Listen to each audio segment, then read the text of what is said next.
What you're about to experience is one man's quest to see beyond the tumultuous period we're in and to envision what lies just beyond our grasp, yet well within our reach. Welcome to Larry Rifkin's America Trends, where the future has arrived, and it's just in time.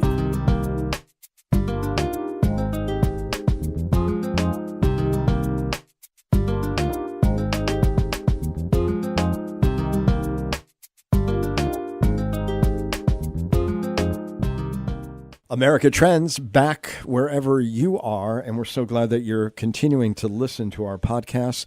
John Kropsic, Larry Rifkin, putting care into every one of them. And John, we like to ask the big questions. We like to look over the horizon to see what are we missing about the political and social challenges that we face as a society. And I will tell you that one of the things that we were so focused on for such a long period of time was about the ISIS threat. Was it just about to come into America in a major way? Well, supposedly now the news is that we've knocked ISIS down and... Well, I don't know that that's quite true. I mean, at least according to the person we're going to be speaking with in just a moment, the fact is that they've changed their tactics a lot, and we haven't. I mean, we're still out there at times trying to kill the number 2 or number 3 of Al-Qaeda or ISIS, and yet they keep popping back up no matter. I don't want to be number 2 or 3 in one of those terrorist organizations. Well, I really think it's a no-win situation for us over there. I think, change has got to come over there, and I think there's a lot of changes being made in Saudi Arabia and places, slowly but surely, but we are terrible nation builders, and I believe it's time for us to really be out of the Middle East. And well, don't forget, the logic was, let's get over there so the threat doesn't come here.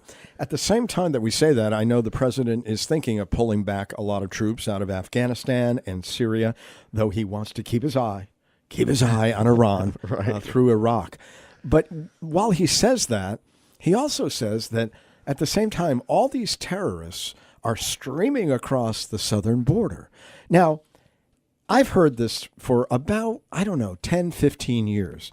They must be the most patient lot of terrorists. Well, we got a problem with immigration here. That's a whole other thing. Yeah, but I'm saying they're all lying in wait, or they got married, they have families, and they have a job at Walmart now. I don't know what it is. Yeah, I don't know. You're right. It used to be they're going to sneak the bomb across and blow up. I heard that. Well, just times. Recently, the president posted something on Twitter with prayer rugs at the border. Look, I don't know, but I'm tired of people trying to scare us to death. I really am. No, me too. I want to know the truth. And we don't really understand now how these terror groups have changed their strategies and tactics, John. We just get this whatever polemic one side or the other wants to, pose. But I think we've got somebody today who's going to really tell us a lot about the changes that are going on amidst these organizations. And it's still a threat. Don't get me wrong. But it may be a different kind of threat. But have we really awoken to the changes? I don't know. We'll find out today with Katherine Zimmerman from the American Enterprise Institute here on America Trends. Well, there's a new report out from the American Enterprise Institute, and it talks about the critical threat of Al-Qaeda, ISIS, and other groups, and the fact that they have exploited weaknesses in the U.S. counterterrorism strategy. With us is Katherine Zimmerman, a research fellow at the American Enterprise Institute. And Katherine, many of us may have been lulled into complacency lately because the number of attacks outside of the Middle East have seemingly shrunk over the recent period. Am I imagining this, or is that real? You're certainly not imagining it. The number of terrorist attacks have gone down, and even in Europe, they're asking the same questions of, haven't we defeated these groups, and aren't we safe now? But the problem is, we're measuring by attacks, and when we're not measuring by attacks, then we start measuring by how many square kilometers do these groups control. And none of these groups define their success by how many terrorist attacks they can conduct or how many kilometers of land they control. But at a certain point, I think many of us saw this caliphate developing, and ISIS was telling us that they were going to rebuild the caliphate, and they did assume territory, and they've lost it subsequently. So were we misled, or did we misunderstand the message that they were sending to us? We certainly understood the message well, and the Islamic State's control of terrain was very, very important to its success. To be able to say that it had a caliphate, to show that it had a caliphate was incredibly important, especially in 2014, 2015, and into 2016. But all of that began to change, and the problem is we didn't recognize that it was changing. The Islamic State is no longer emphasizing its control of terrain, and beyond that, Al-Qaeda has even moved beyond direct control of terrain to trying to have other groups lead the governance, because it knows that once it calls something a caliphate or an emirate, the United States perks up, and it's basically a flare for the U.S. to do something. So you tell us that U.S. strategies to eradicate the movement and reduce the threat rely on military action against specific organizations and individuals. And Katherine, I cannot forget how just about every other week when I was doing a radio program, I would read about the number 2 of Al-Qaeda in Iraq has been taken out. And then the next number 2, and the next number 2. And I didn't know whether that was progress or not. So where are we misleading ourselves here? It's not just with the number 2 of Al-Qaeda in Iraq, or even the number 3 of Al-Qaeda writ large, which apparently is the most dangerous position to hold since we've killed him most rapidly over the years. But the real problem is that we're trying to define our enemy by a specific group that we can target militarily, and whether that's just Al-Qaeda or Al-Qaeda in Yemen or Al-Qaeda in Syria or the Islamic State, we're trying to define just a part of the movement of which these groups are just a component of. And as we start to do that, it means that we've left behind the bulk of supporters, and it's from these supporters that we see groups like the Islamic State come back up and resurge. And this is the point that I'm trying to make. It's not that we need to have a bigger military fight. It's that the military fight we're fighting is only against a part of the group, and it's not going to be sufficient. Well, you tell us that they have embedded in local communities, taken on new identities, and that their focus has always been, though we misunderstand this, we think that they really want to come and get us, is to really control the dynamic in their own country or countries or the Middle East at large. That's right. They are really focused on getting what they believe to be Muslims to follow their form of Islam. And the terrorist attacks that we perceive here at home that have certainly threatened our way of life at times, those are just a tactic to get the United States to withdraw. And so the question that I'm raising is, if we define these groups to be illiberal and problematic, and they're having success on the ground where they want to have success, that should be a problem for us. You say that these groups have hidden their true nature by hiding their ties to global jihadi groups such as Al-Qaeda and the Islamic State, and by rebranding and reorganizing on the ground. Give us an example of where that's taking place. I think many of us have had our eyes on what's happened in Syria, though it's been rather quiet in the news lately, and of course in Iraq. But give us a sense of what is going on and how this is actually taking place. Syria is the most obvious example of where Al-Qaeda has hidden its hand. And I've been asked many times, why don't I hear about Al-Qaeda in Syria? Why aren't the experts talking about this? And my response is because the experts are having an expert disagreement over who is Al-Qaeda and who is not in Syria. The experts agree that there is a massive Salafi-Jihadi threat in northwest Syria. But we're trying to define precisely who is Al-Qaeda, because that defines who we end up targeting. So when we talk about Al-Qaeda in Syria, we're talking about all of these groups, and they've gone through so many name changes that, frankly, the public and our policymakers have problems keeping up with it. But it's happened elsewhere, too. You can look at Mali, and you can look at the arguments over whether the group that took over Timbuktu was part of Al-Qaeda or not. Turns out it was, but it didn't use the Al-Qaeda name for a long time. What about the Taliban in Afghanistan? They've always had more of a focus on local issues, if you will, and we're told that they're probably as strong, if not stronger, than they've been in a long time in Afghanistan itself. Is that a good example of a group that, whatever you want to call them, the Taliban, Al-Qaeda related, whatever, that this is really their focus ultimately to take control of the government of Afghanistan? The Taliban is an excellent example, and the Afghanistan in the 1990s is what Al-Qaeda is trying to recreate elsewhere. And the reason why it's a problem is not because it should matter to the United States how the rest of the world is governed, though I can argue that we actually should care, but because the Taliban specifically gave refuge and safe haven to the components of Al-Qaeda that then planned the 9/11 attacks, because there was no firebreak behind the Taliban's idea of what just governance looks like and what they need to do to be a good Muslim, and the vision, the radical vision that Osama bin Laden and others espoused within Al-Qaeda. So are we still looking at it as we can cut off the head of the snake and we can do away with some of these groups once we have decapitated the leader or what have you, that in fact things will resolve in our favor? Is that what we're still trying to do? What's our strategy? The strategy hasn't changed that much over the past decade, or 2 decades even, because it's so hard. And I think that there's now a disconnect between how we are seeing the problem and how people are understanding the problem, and then what we're actually doing about it. So when you talk to practitioners, they very much understand. So special operations personnel, they understand that what they're doing yields short-term results. But they're good at it, it's their job, and it's effective. So that's what we keep doing. And then we have Congress understanding that we're going to have to keep doing this fight until we find another answer. But the answer is to start breaking the connection that these groups have made with local populations. And that's much more complicated than anyone wants to take on. And so rather than taking it on, we're just falling back on what's easy and what we have already in the works in U.S. policy and our counterterrorism infrastructure that is frankly on autopilot at times.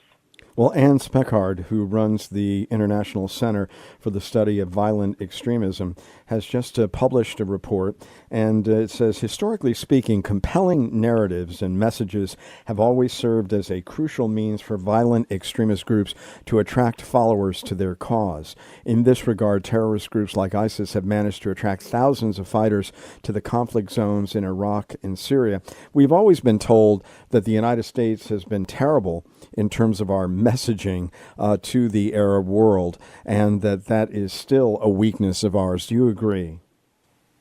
It's certainly a weakness of ours, but I actually would push back on whether the messaging is the most important part of this.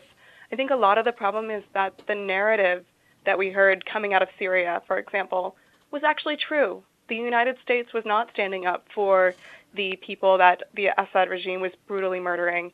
And, the U.S. would have the rhetoric of saying that it was unacceptable, but would not hold the regime accountable. And I think that the people on the ground looked for somebody or an organization that would stand up for them, and the organization on the ground happened to be Al-Qaeda. You say that the current strategic approach to defeating Al-Qaeda remains kind of the way it was after 9/11. We've got the armed forces, they've got a mix of drone strikes, air and missile attacks, special forces raids, and military operations to clear various terrain. What's wrong with that? I mean, what should we supplant that with? If only that answer were that easy. I think that, as we're looking at what we need to be doing, it's taking our mind away from a counterterrorism paradigm, because counterterrorism, at the end of the day, is trying to prevent an attack here in the homeland or against U.S. personnel. If we're only trying to do that, then what we have in place is completely sufficient. The challenge that I see is that we're going to continue to face these threats until we actually defeat the organizations and the movement from which they come. And we're not going to be able to do that with the military alone. So it's going to be taking a much more political and diplomatic approach and understanding that the local context, so the Syrian civil war, the Yemeni civil war, what's happening inside of Libya, in Mali, in Somalia, in Afghanistan, and other places, all of those grievances and the hyper-local conflicts are enabling these groups to expand. and it's there that we must focus our foreign policy efforts.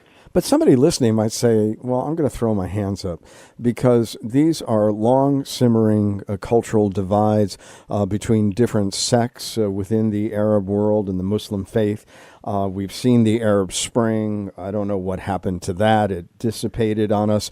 We have all these autocracies, and we've got these kingdoms like Saudi Arabia that seem to act in very curious ways. So what is America to do? I think the first thing is to turn to our partners and actually lead them. So when we're looking at what's happening in the world, we're not going at this alone. There are local partners, there are regional partners, there are Western partners, all of whom are affected by the developments on the ground and all of whom are trying to do their own thing. But there isn't a kind of global strategy that everyone's locking into. I think that's a critical component that has been missing that the United States can and should be providing.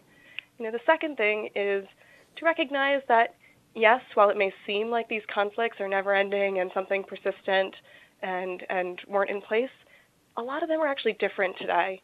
And there are local forms of governance that have persisted over hundreds of years. And these have broken down, and it's re-empowering the systems that were in place that will add resilience to these communities to enable them to prevent the Islamic State or Al-Qaeda or other groups from exploiting them. I think it was the president himself who recently, in talking about the Saudis and the Khashoggi murder, said, well, there are no good guys. I mean, who are we supposed to side with here? And I think there are a lot of Americans who think that way as well. You say that there are these groups forming and we can figure out. I mean, I remember when President Obama said, well, we're going to arm some of the moderates in Syria. And then there was a later report that there were 5 moderates that we spent millions of dollars on. So help us to understand, again, because I don't think we want to be naive about this, but we also don't want to be overly expectant that we have reliable partners on the ground just ready to join with America. The thing that gets missed is that the ideology, the beliefs that Al-Qaeda hold and that the Islamic State holds are as abhorrent to other Muslims as they are to Americans.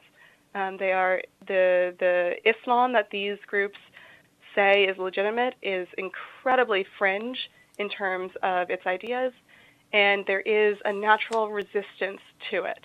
The challenge is many of the communities, they're not focusing on resisting these groups because they're sensing other threats, whether it's a conflict that has sprung up or the fact that they need water or other forms of services that the groups provide, and they don't feel enabled to push the groups away. So in a sense, what we need to do is take this competitive nature that the United States has and help to facilitate it at that local level in order to outcompete the very bad services that these groups are able to deliver. Is there a country right now in the Middle East ready for this kind of intervention in a way where we could actually see some modest or substantial results? I think that when you're looking at it, you can say that Iraq would be a good place to start. There is a healthy state institution to work through, and the country just needs to go through kind of a period of reconciliation, which it hasn't. The problem is with our strategy for defeating the Islamic State, it was entirely predicated, as you noted, on removing the terrain, and very little was focused on the political outcome or how we took away that terrain, such that we left it now to some groups that have Iranian backing and support and that are actually driving additional conflict inside of the country. There are other examples as well, but it's also going to take a mindset change from Americans, and particularly from our congressmen, in terms of taking risk to whether we start a program and it doesn't succeed. This is a new type of engagement, and so we need to try new things. You say that our strategy largely ignores the fact that the movement seeks to replace the governance systems of the Muslim majority world, not primarily to attack America or Europe. And yet, just I'd say 2 to 3 years back, they had us all on edge, particularly with the attacks in Europe. And you say that's not necessarily what they're intending to do, and yet they could revive that effort. You say the movement does not currently prioritize attacks on American soil, but this could change. It could, and this goes back to the beginning of our conversation, where we're talking about the fact that threats to the homeland have been going down, which is great, except when you think about how many trained operatives were out in the field on 9/11, it was in the hundreds. And today, we can have a conservative estimate that there are thousands of individuals with those capabilities. And so you can kind of start to think about, what if they start to operationalize and plan attacks back here? We are at much greater risk for an attack than we were in 2001. The point about their decision, though, is they actually do want to focus on the Muslim world, and it's American interventionism, their words, that they've been trying to push back on. And so as the United States as a nation adopts a sense of isolationism, we're allowing them to achieve some of their own objectives. When you look at where we are coming down in the Middle East today, generally on the side of the Sunnis, like the Saudis, who actually are working with Israel to some extent against Iran, help us understand that axis of the Arab conflict today in a large sense between Iran and, say, Saudi Arabia, and where your concerns might fit into that overarching dichotomy, if you will, between the Sunnis and the Shia. The Iranian-Saudi axis is one that's always been over hegemony of the region, and it's not actually over religion. But increasingly what's happened is, as Iran has strengthened, it is strengthening religious groups that are pushing back on the average Sunni community. And so what we're seeing is the overall radicalization of both sides. And Saudi Arabia's response has been to, of course, mobilize its networks, which run through Salafi channels and run through more radical groups. So the real challenge for the United States is ensuring that the Saudi Arabian-Iranian proxy war doesn't actually turn into a full-blown sectarian war in the region, because that actually enables these groups to strengthen. Is that likely, given some of the concerns I know that many in the Senate have about our policy relating to Yemen and siding with the Saudis there? It's likely that will prevent an actual sectarian war. I think the challenges come in misunderstanding the Saudi role inside of Yemen and the Iranian role inside of Yemen, and trying to achieve certain effects against Saudi Arabia by affecting the Yemeni civil war. Is there anything else that we have not discussed today that you think is very relevant to this conversation about American strategy? I think a lot of people would wonder how different, because the Trump administration's view of a lot of things certainly differs from its predecessors. Are we much different today, or are we basically on the same course that we have been with previous administrations? I think anyone from the administration would argue that it's a different course, though experts from the outside would say it's been the same course that we've seen from the Bush administration through the Obama administration and now through the Trump administration. I think one of the places that always gets forgotten about is Africa and the contest that's happening there, because it's never high up on U.S. priorities, but it's a space really where a little bit of investment from the United States could go a long way in terms of resolving some of the threats that are coming down the pipeline. Well, the full report is called Terrorism, Tactics, and Transformation: The West versus the Salafi-Jihadi Movement, and you can get it at aei.org. Katherine Zimmerman has been with us today. She's a research fellow in the area of terrorism, and I want to thank you for joining us here and updating us on what is going on in the Middle East and our response to it here on America Trends. Super. Thank you so much.